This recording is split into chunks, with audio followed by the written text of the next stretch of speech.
Joining us now is our good friend, Dr. Michael Savage. He's host of the Michael Savage podcast, and he's a New York Times best-selling author. Michael, Russian disinformation is the Democrats' version of crying wolf. Jen Psaki with the pencil, dismissing the dismissive Jen Psaki. Squirming there. Yeah, everyone is just her peon, and everyone's an agent of the Kremlin now that they've discovered what Miranda Devine and the New York Post have been saying for a while.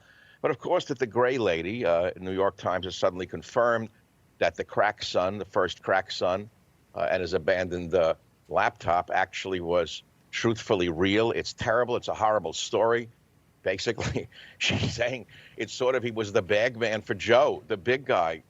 And what came out today is pretty shocking because we've all known about it since it was published in the New York Post.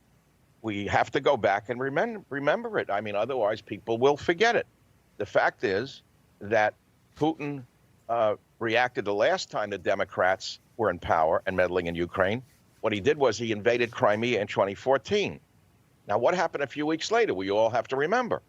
Hunter Biden, the first crack son, joined the board of corrupt Ukrainian energy company Burisma. We've all forgotten the name Burisma.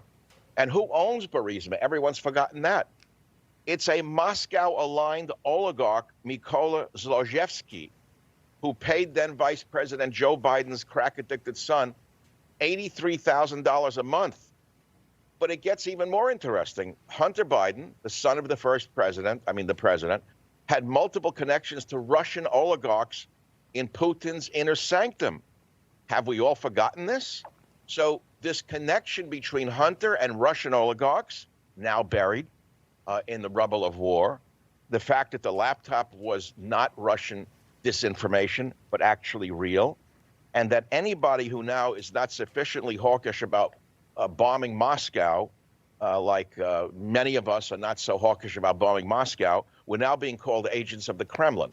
That's what I spoke about today with Miranda Devine of the New York Post, and it was quite interesting, to be honest, and happy St. Patty's Day to you, by the way. Oh, you as well. Happy St. Patrick's Day. We have different shades of green. That's pretty remarkable. We didn't even plan it. But let me tell you, Michael, let me ask you this question. Yeah. What? Well, let me just ask you real quick, because lucky.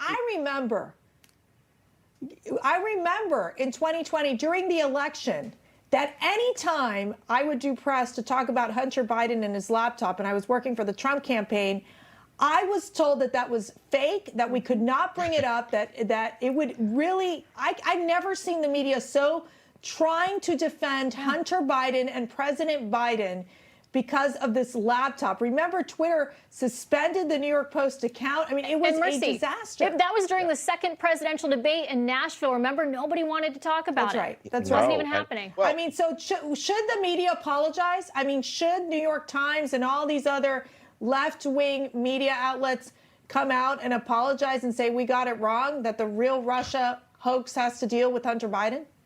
Which country do you think you live in? The United States of America? Are you kidding? You've got Jen Psaki waving people away when they raise any question. But, you know, this character, Jake Sullivan, our national security advisor, is not the innocent college geek that he looks like.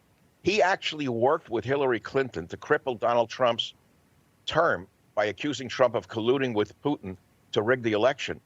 They made up Russiagate. We all know that. And who was the advisor to Hillary Clinton? Jake Sullivan, who is now rewarded as being national security advisor. And all I can say is on this St. Patty's Day are two things. I know time is short. We see how tenuous civilization is. Societies can crumble literally overnight with this horrible situation going on in Ukraine. And I do pray for peace. And may God save us from the politicians. I don't trust any of them. I truthfully, at this point, don't trust any of them. I'm terrified of what could happen tomorrow. All I see is war around the clock. And it happened virtually in front of our eyes, didn't it? It came out of nowhere, and cities are crumbling. And there's no talk of peace. Why didn't Biden once say the word, I'm seeking peace between the parties the other night?